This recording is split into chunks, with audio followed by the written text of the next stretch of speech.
18.3 million Americans are considered house poor. Are you one of them? You know what I'm talking about. Your friend who saved up for years and now they brag that they're a homeowner, but it turns out they can't afford to eat out anymore. They can't travel for another 23 years. And every Saturday, the entire family spends 3 hours rinsing and drying out paper towels so they can reuse them. It doesn't have to be this way. I'm gonna break this video down into 3 parts. I'll explain exactly what house poor means. I'll show you 2 real examples of people who escaped being house poor, and I'll show you what you can do if you find yourself in this situation too. So let's jump right in with part 1, what is house poor? House poor means that an overwhelming amount of your take-home income is going towards your house. I'm talking about your mortgage, utilities, repairs, everything, leaving very little money for other expenses you have, such as cell phone bills, groceries, car, and also saving and investing. For example, let's say that your household take-home pay, just for easy math, is $8,000 a month, and you bought a house for $500,000.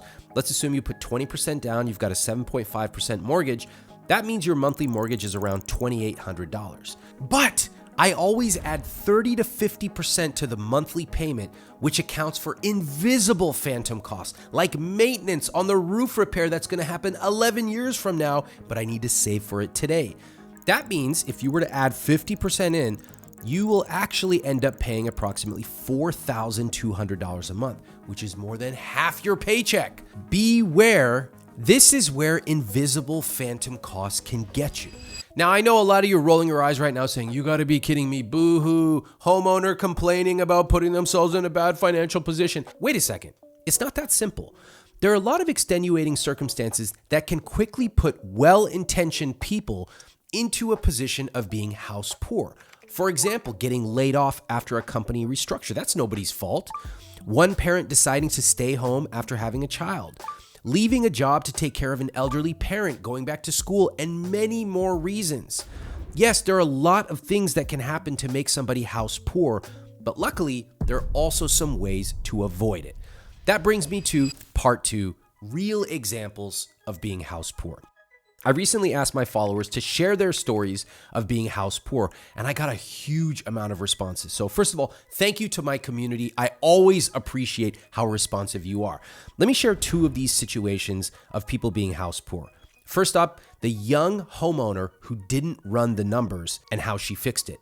Julia is not house poor anymore, but when she first bought her house, it happened very quickly. Let's take a look at her housing stats at the time of purchase. When she bought her house, her household income was $45,000 or $3,750 a month before taxes. She lived in Columbia, South Carolina. Her house was purchased for $166,000 and her mortgage payment was $1,020 per month. Julia was single when she bought her house, so she also asked 2 roommates to live with her, which would help offset her mortgage. But after the first year of living together, Julia decided she wanted to live alone, so she sent the roommates packing. If I quickly run the numbers myself, after she started paying the mortgage on her own, here's what we get. Her mortgage over her gross income was 27.2%. Now that number falls below the typical recommendation to keep your total housing costs below 28% of your gross income. However, notice I used the word total. We need to factor in all the phantom costs above and beyond the mortgage. That is why I always add 50% to the mortgage to account for these invisible costs. Now, yours might not be as high as 50%, but I like to run conservative calculations.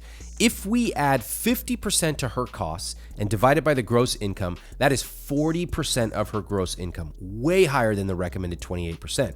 Julia told me, I thought I could afford it. Hashtag didn't run the numbers. She said she quickly went into massive credit card debt, furnishing the house, in addition to being a bridesmaid in 4 weddings during a short period.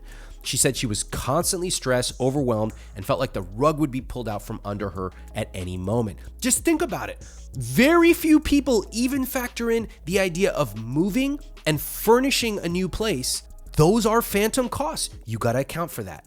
So how did Julia escape being house poor? She started driving for Uber right before COVID, and then she resumed when she felt safe enough. By taking up a side job, she was bringing in more money than before.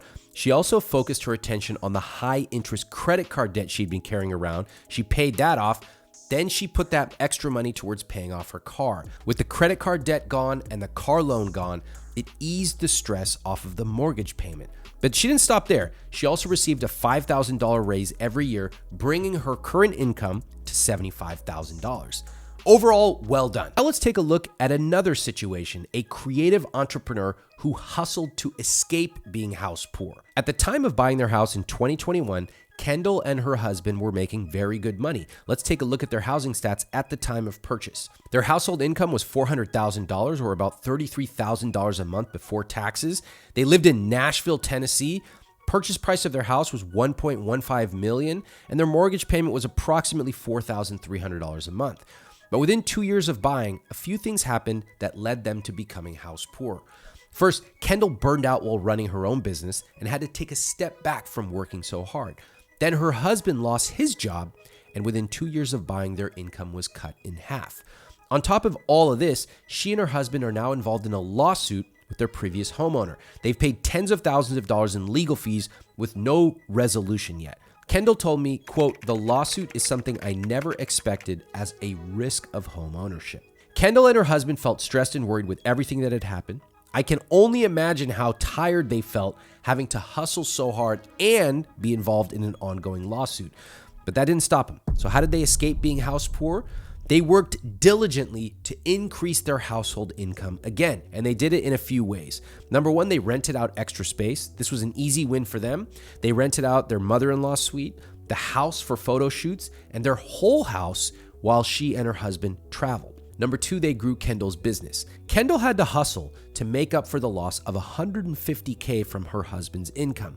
Fortunately, since she works for herself, she can put her foot on the gas to make more money when her family needs it. Number three, recasting their mortgage. A mortgage recast is a form of prepaying the mortgage by making a lump sum payment towards the balance. The lender then re-amortizes the loan with the smaller balance and the new lower monthly payment. To recast their mortgage, Kendall and her husband pulled out $200,000 from their brokerage account, which personally I do not recommend. But now their mortgage payment is down from $4,300 to $2,800 per month.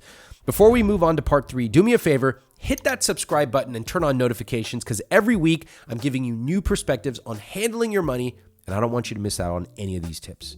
All right, now that we've seen real examples of people being house poor and escaping it, that brings me to part three, what to do if you are house poor. If you're house poor, first of all, you know it because you're constantly worried about yet another thing coming up in your house. You've probably had to cut back on other parts of life that you enjoy. Why? Because of this damn house. House poor is not just in the numbers, it's a feeling. It's waking up and going, "Oh God, what is gonna happen today?" All right, now listen to this part closely because I'm gonna give you the exact solutions you need to escape being house poor. Just like Julia and Kendall in the previous examples, there is hope. While these two homeowners are separated by hundreds of miles and they have totally different household incomes, they both made one key decision to help them escape being house poor. They found ways to make more money. So what can you do? You have three options right on the table, and some of you watching this video may be able to do a combination to improve your situation even faster. Let's take a look at option one. Cut your expenses. Now, this might seem obvious, and I'm certainly not going to sit here and tell you to cut back on how much you spend on broccoli, but I do have a different approach than giving up everything you love. The best way to save money by cutting costs is to only focus on things you don't really care about or don't use. That way, the change is more likely to be permanent. No, I'm not going to tell you to cut back on $5 coffee. It's pointless. It doesn't even add up to that much. Here's a much better approach to cutting back. Focus on your two big wins. These are areas where you spend a lot of money. So if you cut back in these areas, you'll make way more progress than trying to cut back 3% on 25 different areas. For most people, they overspend in two areas. Always two. It's very simple. Housing and vehicles. Now, I know you're here because you're already spending too much on your house, so let's just look at your transportation costs. According to the U.S. Bureau of Labor Statistics, the average U.S. household spent $1,022 per month on transportation in 2022. I'm not even going to put on my freaking urban planning hat and talk about what a disaster this is for Americans who are forced to own a car just so they can go to the freaking public library. But anyway, back to the car payment. This isn't just your car payment. It's the gas, parking, maintenance, repairs, etc. That's a lot of money every month. Also, you can have the freedom. Americans love freedom. Freedom of getting in a freaking car that costs you over $1,000 per month. How deranged is this? The third highest expense according to this study, food. Americans spent an average of $778 per month on food in 2022. And I can tell you from a lot of conversations I've had with people spend way more than they realize here. They will tell me literally, oh, Ramit, I only eat out like hardly ever. I go, oh, wow, that's so interesting. Hardly ever. Like, give me a number. Oh, like never, like twice a week, like max. Twice. I go, really, twice? In my head, I'm already like, multiply that times 3 because it's never the number they tell me. It's always the number times 3. I go, that's so fascinating. Hey, last week, how many times did you eat out? Suddenly they look down and they start avoiding. I don't know. I said, well, let's just start at Sunday. Oh, Sunday, we actually ate out twice, but that was unusual because it was Sunday because we had our friends coming over. And then what about Monday? Oh, well, Monday, I did stop at the gas station in the morning. And it turns out that guess how many times they ate out? 7 times. Almost magically, it is the number they tell me times 3. So please, can we get honest about how often we eat out? Look, I'm not the Jack-in-the-Box Scrooge, okay? If you want to eat out, fine. If you can afford it, God bless.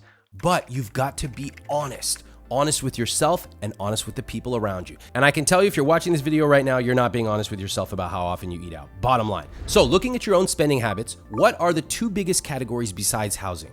Download my conscious spending plan template. It's free. It's in the description below. Put your numbers in and it will automatically show you how you stack up against others. These 2 categories, these 2 discretionary categories that you can cut back on are going to be your big wins.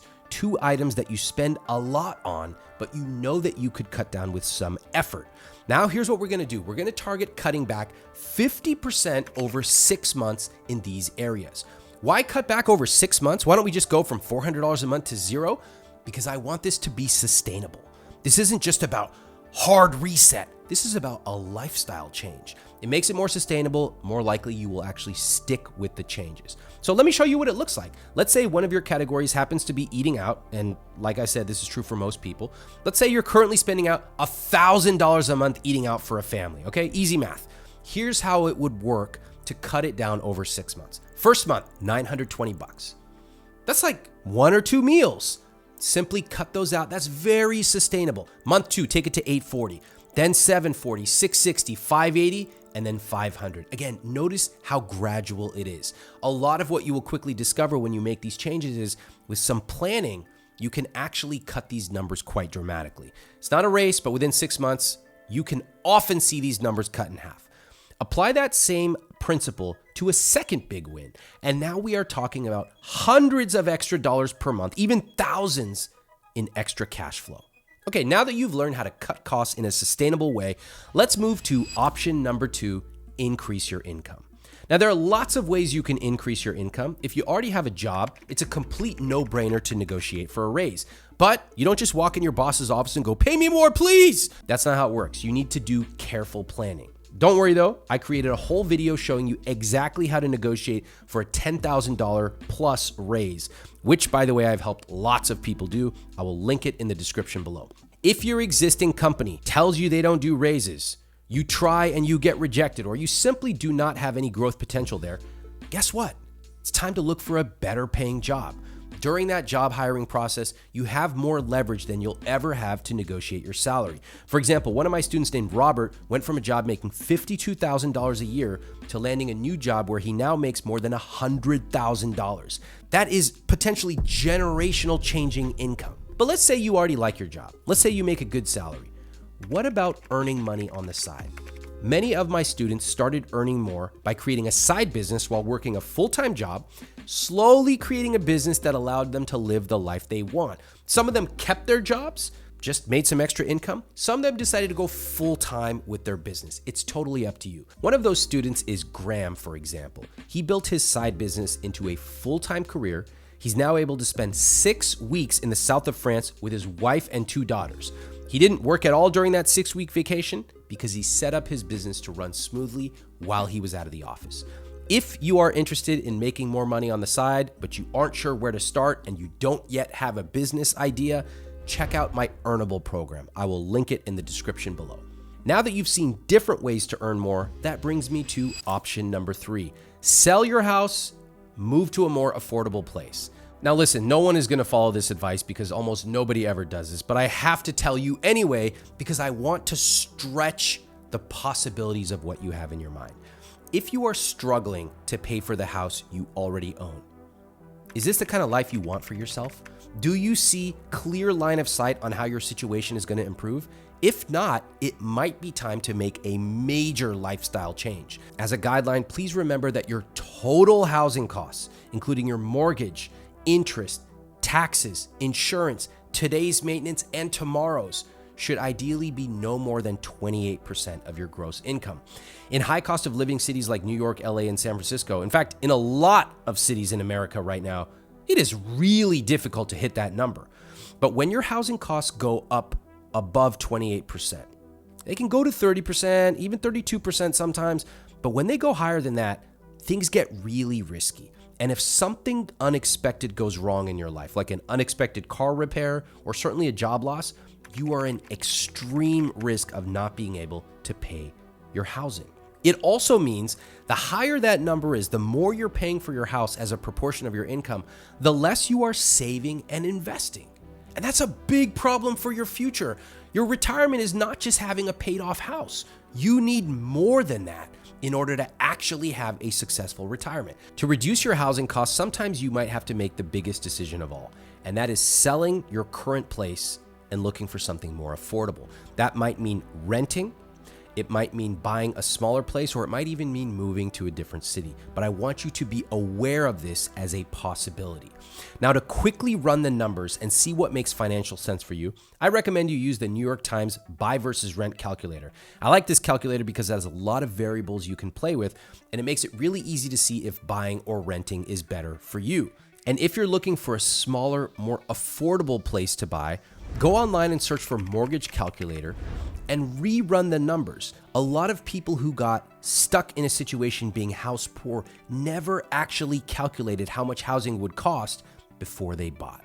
So if you want to be conservative in your estimates, if you're considering buying, take the monthly mortgage payment, add 50% on top to get closer to what you will actually pay. You may disagree with me, you might want to change that number, that's up to you, but that is the number I use in my own calculations. Of course, running the numbers on a new house, or even trying to decide between buying and renting, can seem daunting, but it's extremely important to understand the actual numbers when you are making the biggest purchase of your life. That is why I created a video walking you through the process step by step. Check it out right here.